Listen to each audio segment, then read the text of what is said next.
You know about the words gonna end on December 21, yeah? What will you gonna do? Ano gagawin mo pag magunaw na yung mundo? Ang gagawin ko, sasabihin ko sa isang tao kung gano'n siya kamahal. And gagawin ko lahat para ma-realize niya na nandito ako. My ganyan! How about you, Miss?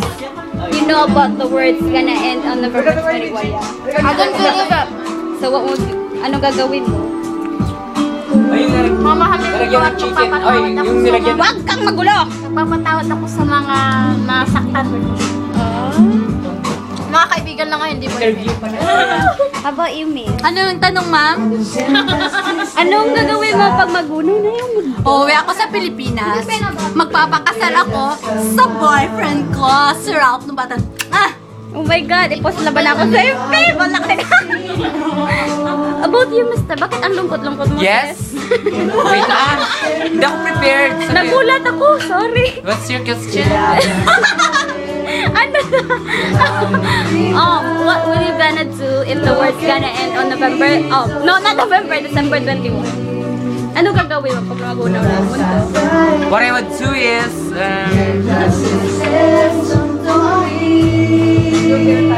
have him.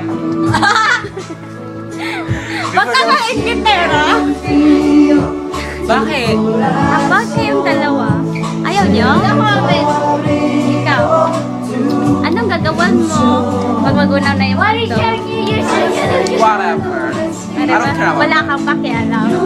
Kasi you believe in me. I don't have any idea about that. About you, baby boy. Anong gagawin mo pag magunaw na yung mundo? Kung sakali. Wala. Tatawa lang ako na parang walang nangyari. Ano? You wanna stay on my side?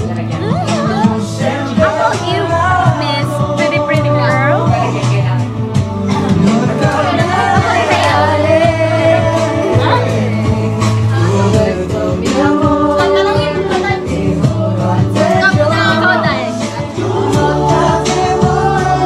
Anong gagawin mo pag nagunaw na ang mundo? Yung serious? Yeah? Or yung joke? biro lang. Both.